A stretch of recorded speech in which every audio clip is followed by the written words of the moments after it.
In the heart of Greenbrier County, West Virginia, there existed a tale that whispered through the corridors of time, a story of love, betrayal, and an indomitable spirit that refused to be silenced.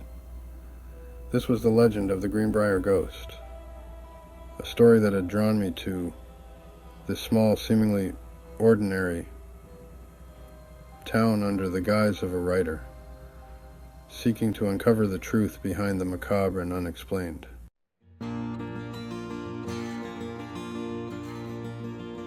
Upon my arrival, Greenbrier seemed like any other sleepy town, with its quiet streets and friendly faces. Yet beneath the surface, there was an undercurrent of fear and superstition. The townsfolk spoke in hushed tones of Elva Zona Heaster, a young woman whose spirit had allegedly returned from the grave to seek justice for her untimely death.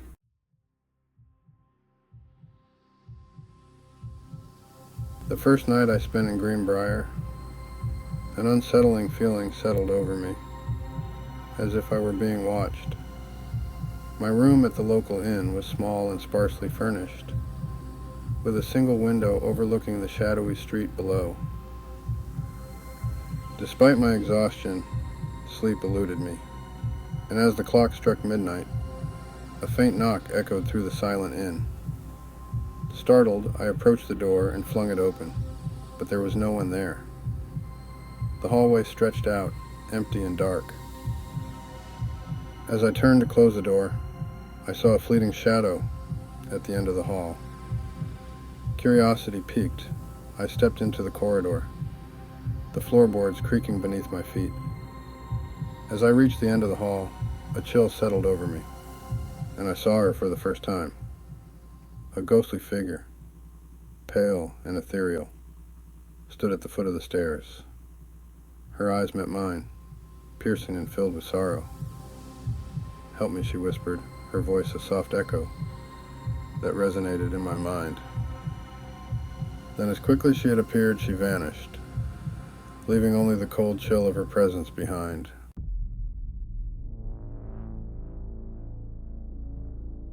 The next morning, determined to uncover the truth, I set out to learn more about Elva and the mysterious circumstances surrounding her death.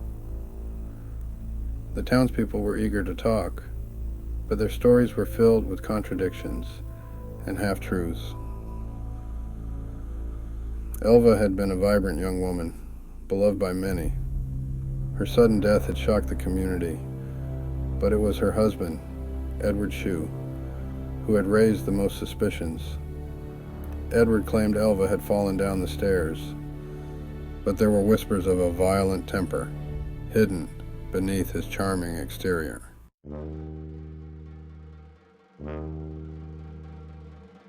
Hoping to gain insight into the haunting, I visited Elva's mother, Mary Jane Heaster, who lived in a small cottage on the outskirts of town.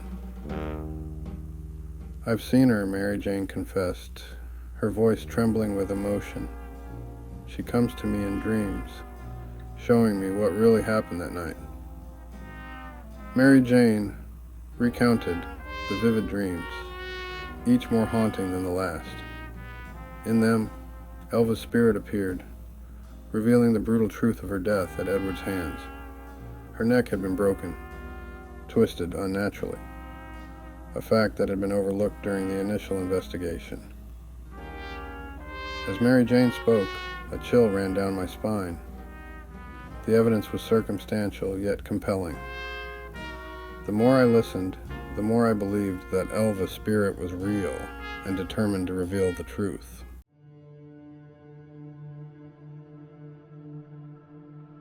That night, as I lay in bed, the wind howled outside, and the shadows in my room seemed to shift with a life of their own. Just as I was drifting off to sleep, a loud crash startled me awake. The window had been flung open, and the curtains billowed wildly in the wind. I crossed the room to shut it when I felt a cold hand on my shoulder. I spun around, but no one was there. Suddenly the room was plunged into darkness, and I heard a voice, a soft, anguished whisper. "Find the truth," it said, echoing in the silence. The air grew colder, and I knew then that Elva's spirit was not at rest.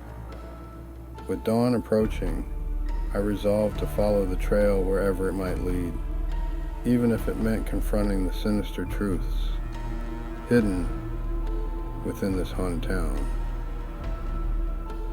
The legend of the Greenbrier Ghost was only just beginning to unravel, and I was determined to uncover the chilling secrets at its heart.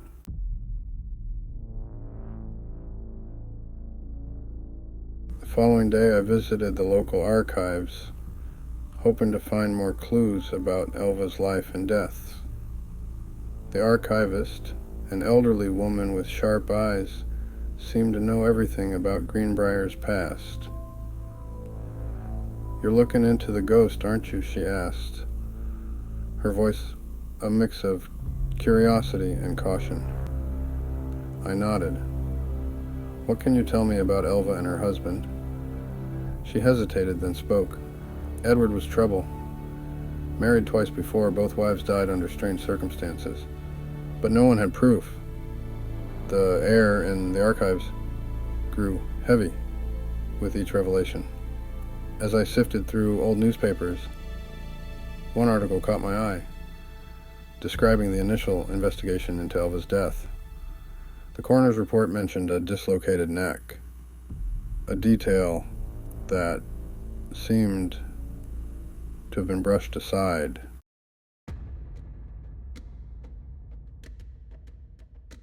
Leaving the archives, I headed to the local tavern, hoping to learn more. The patrons were a mix of curious onlookers and wary locals. I found a seat next to an old man nursing a pint. "You're looking into the ghost," he said without looking up. I nodded. "What do you know about Elva?" He took a long sip before speaking. "People say Edward's dangerous, but he's got the town wrapped around his finger."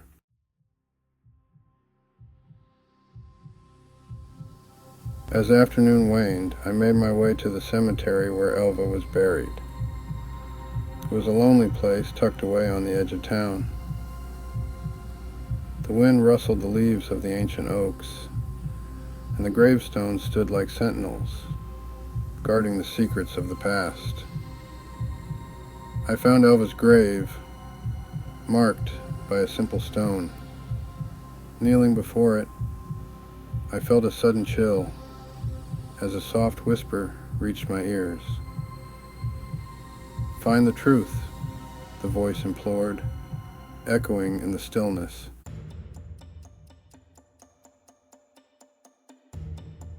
That night, as I returned to the inn, the air was thick with tension. I was certain I was being watched, but the streets were deserted.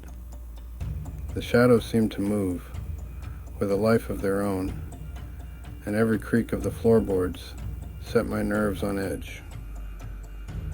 Back in my room, I tried to organize my thoughts. The evidence against Edward Shue was mounting, but proving his guilt would be another matter. As I pondered my next move, the temperature in the room dropped suddenly, and the lights flickered ominously. A loud bang shattered the silence, followed by footsteps approaching my door. My heart pounded as I grabbed the nearest object, a heavy candlestick, for protection. The footsteps stopped just outside, and I held my breath.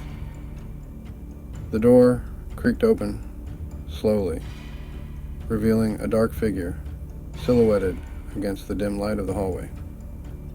My grip tightened on the candlestick as the figure stepped forward.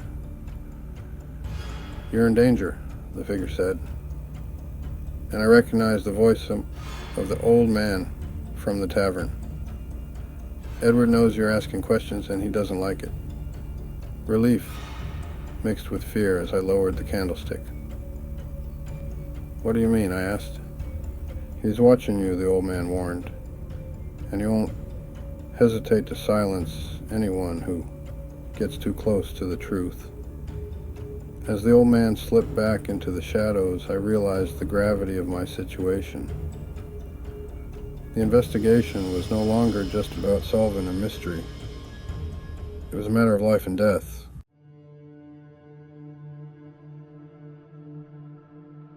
Determined to get closer to the truth, I decided to visit the scene of Elva's death, the modest house where she had lived with Edward. The house stood on the outskirts of town, surrounded by untamed woods that seemed to whisper secrets with every rustle of leaves. As I approached the property, a sense of foreboding settled over me.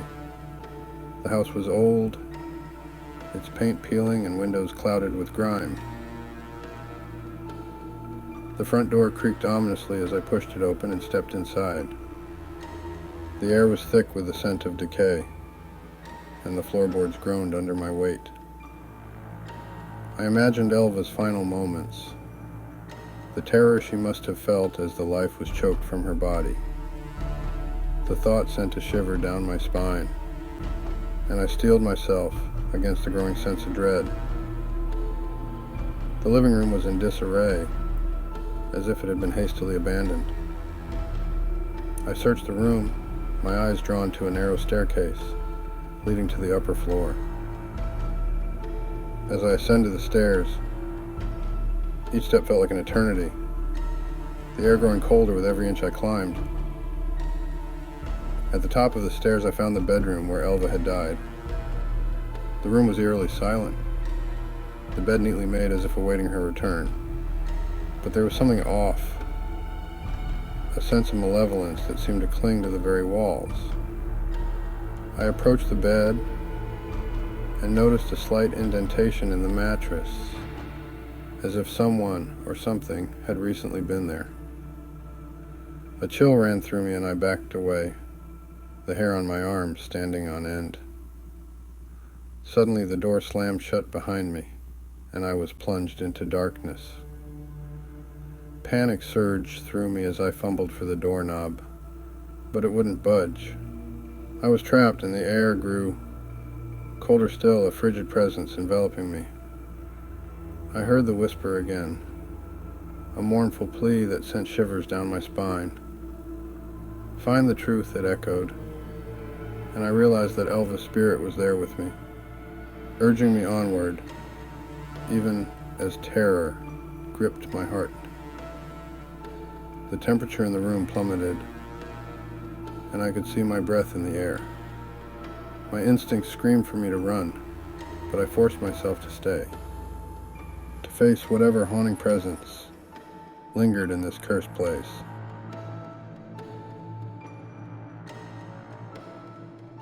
Then from the shadows I heard a creak, like footsteps on the floorboards. I turned, and there she was, Elva's ghostly form, standing before me, her eyes filled with a mix of sorrow and determination.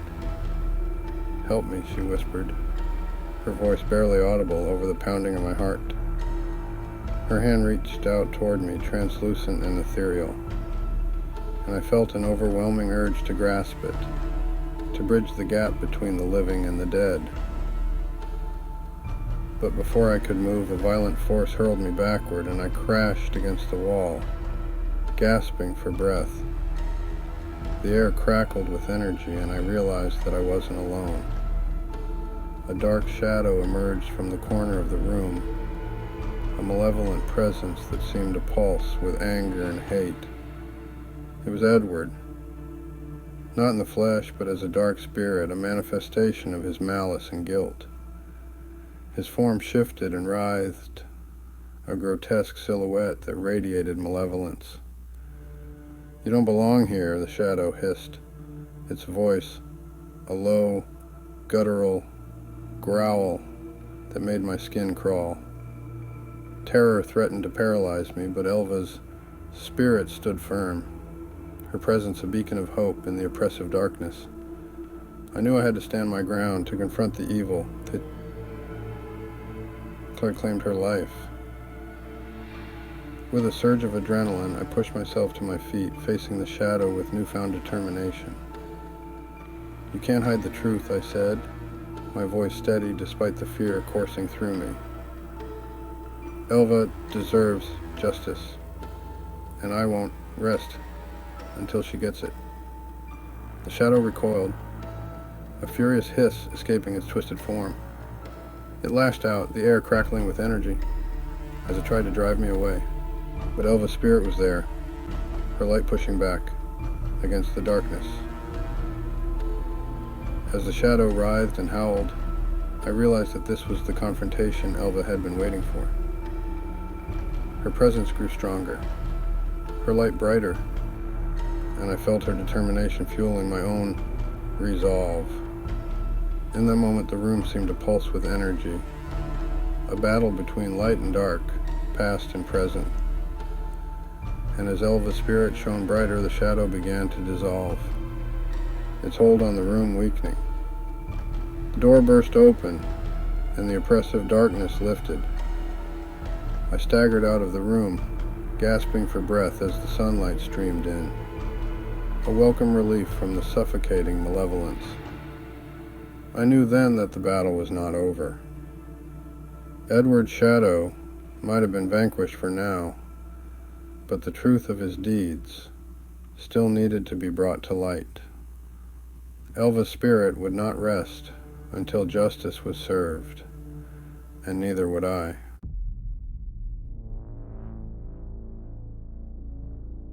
The next morning I awoke with a renewed sense of purpose.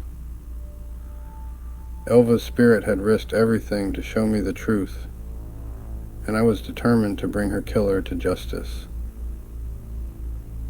The confrontation in the house had been terrifying, but it had also given me the clarity I needed to move forward.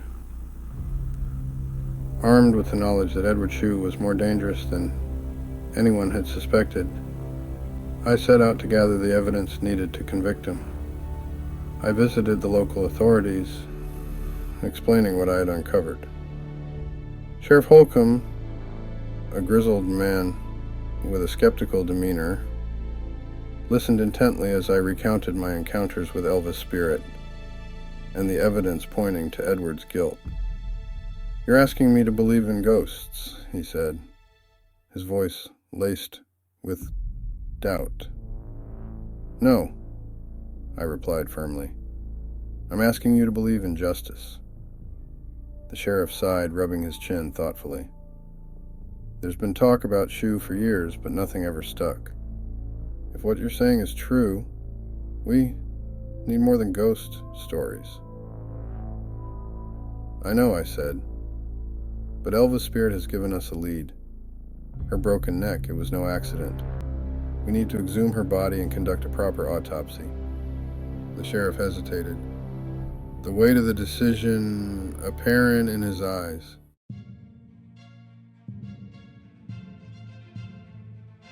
With this evidence, Sheriff Holcomb moved swiftly. Edward Shue was arrested and brought to trial, his charming facade crumbling under the weight of undeniable proof. The courtroom buzzed with tension as witness after witness testified to his violent temper and suspicious behavior. Throughout the trial, Elva's presence lingered, a silent witness to the proceedings. I could feel her spirit watching over us. Her determination to see justice served as palpable as the air around us. The trial concluded with a unanimous verdict. Edward Shue was found guilty of murder, his facade finally shattered. As he was led away in shackles, his eyes met mine for a brief, chilling moment. I could see the malice and rage simmering beneath the surface, but it was too late. Justice had prevailed, and Elva's spirit could finally find peace.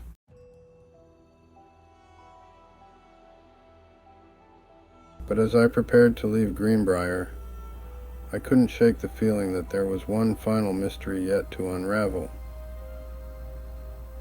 The old man from the tavern had disappeared, his presence in the town as fleeting as a shadow.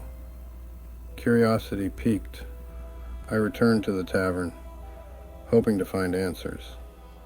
The bartender, a gruff man with a weary expression, seemed to sense my purpose as I approached. "Looking for Sam?" he asked, wiping down the bar. I nodded, intrigued by the familiarity with which he spoke the old man's name. "Who is he?" The bartender hesitated, glancing around as if ensuring no one else was listening. "Sam's been here longer than most," he said finally. "He knows this town's secrets better than anyone." I pressed for more information, eager to understand the old man's connection to the events that had unfolded. The bartender leaned in, his voice low and conspiratorial. "Sam was Elva's uncle," he revealed. "Kept to himself after she died. Always said he was watching out for her." The revelation hit me like a thunderbolt, and suddenly everything fell into place. Sam had been more than just a bystander. He had been a guardian, ensuring that Elva's story was heard and that justice was served. As I left the tavern, the sun broke through the clouds, bathing the town in a warm golden light. I felt a sense of closure, knowing that Elva's spirit could finally rest, her story told, and her killer brought to justice. But as I walked away from Greenbrier, I couldn't shake the lingering chill in the air, a reminder of the shadows that lurk just beyond the edge of understanding. The legend of the Greenbrier Ghost would live on, a testament to the power of truth, justice, and the indomitable spirit that refuses to be silenced.